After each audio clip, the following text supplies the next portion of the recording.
Hello YouTube friends and welcome to my channel. If you're new here, my name is Deidre from Our Upcycled Life. I do lots of thrifting, upcycling, repurposing, and DIY content, and I love new crafting friends. So make sure you like, subscribe, and hit the bell for notifications so you don't miss any great DIY content. Today I'm going to show you a one-step paint. Primer, paint, top coat, no prep, all in one step, and it works fantastic. It's something that you should add to your painting techniques. I'm going to show you today how I used it on a little table and also how fantastic it worked on glass. Now, I got this idea from another channel. It's called Black Sheep House, and she has some fantastic videos. She does amazing upcycles. I'll put a link down below in the description, and after you're finished watching this, you can go and check out her channel because she made the recipe and that's what inspired me to try it. And I was really impressed. It worked fantastic. I've tweaked it a little bit by how she made it, but it still worked really well. Really worth trying it out. Okay, let's get started. Now, I've tweaked the recipe a little bit. I'm going to show you how I made mine. I've used this a few times to test it and it worked fabulous. So this is how I made it. This is just plaster of Paris and I added water just to make it a nice paste.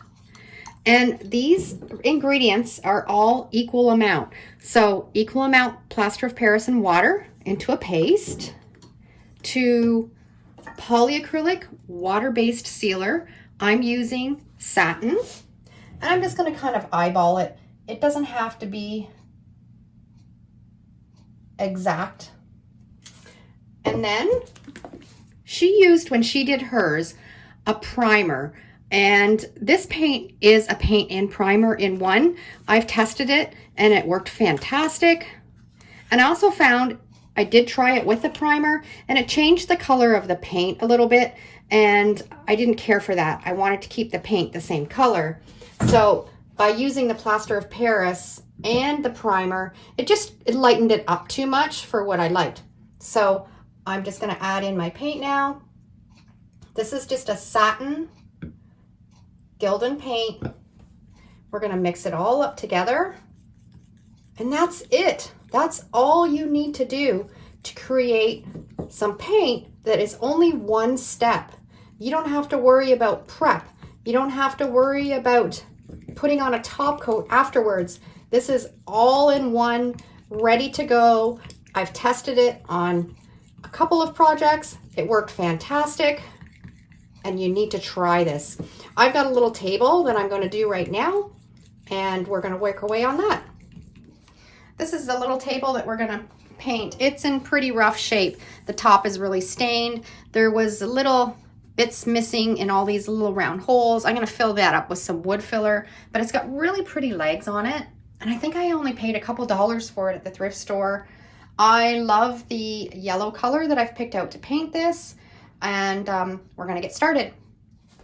I'm going to fill in all these little circles with some wood filler and then let it dry completely, sand it down. I probably won't be able to get it perfect, but it'll be better than it is right now. That took a lot of wood filler to get it all nice and even. It's not perfect, but I think I'm going to do some decoupage on the top anyway, so it all blend in. But I'm going to put this up on my table now and start painting. I am loving this yellow color. I seem to be really drawn to it lately, and I've got quite a few pieces now that I've painted in it. And I always love the way that it turns out. So I'm just going to put a real good coat over this whole table. And the nice thing about this paint is we don't have to prep. And we also don't have to put a top coat on when it's all done.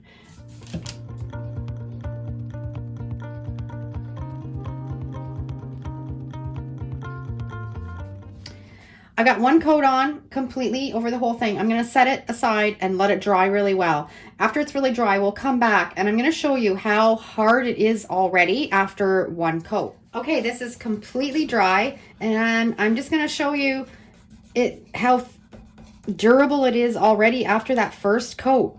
It's painting really well. It's probably going to take 3 coats though, because it was such a dark wood with such a stain on it. So I'm going to keep working away at it. When it's all done and dry, we'll come back and I'll show you how my one-step paint worked out. I have only tested this on wooden pieces of furniture and small thrifted stuff. I've never tested it on glass. So I'm going to try it, see how it adheres to glass, and we'll see what the results are. I've washed this really well, taken the label off, and then I've wiped it down with an alcohol wipe. I actually have a really good tutorial on how to get the labels off of glass. I tested a whole bunch of different products and methods and came up with the easiest one. You might want to check that out after you've watched this video. So I'm just going to put my first coat on the glass jar. First coat is all dry, and actually I'm really impressed. This is just as good as my other method. So my other method that I was doing to paint glass, I was giving it a real light spritz of a primer and then putting my chalk coat on top. But this might eliminate that spray paint. This might be my new go-to.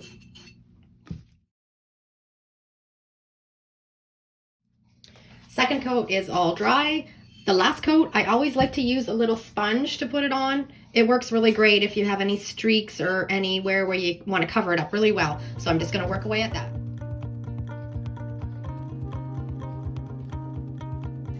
This is definitely an option to paint glass.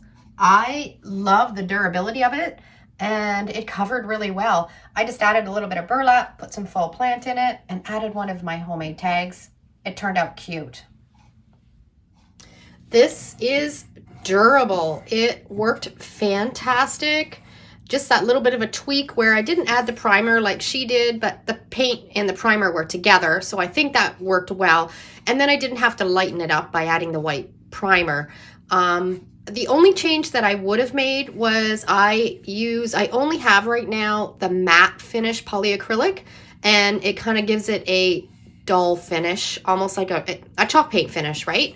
So I would probably add in a gloss if you're doing furniture, and then you would get more of a glossy finished look to it. Other than that, wow, it is durable. No need to prime and then paint and then put a top coat on. You can get it all done in one shot. After I filled in all those holes with the wood filler and then I painted it, it actually covered really well. I know I had said that maybe I was going to decoupage on top of this. I'm not. It looks fantastic. I'm just going to leave it. So if you have a chance to try out this painting technique, I would definitely give it a try. Let me know after you've tried it down in the comments how it worked for you. And I'll put the link to the Black Sheep House tutorial where she did it originally, because she has a fantastic channel and some really great upcycles that I know you would all love. Thanks for watching. Have a great day, and we'll see you in the next video. And if you love this video, you'll probably really love the next one.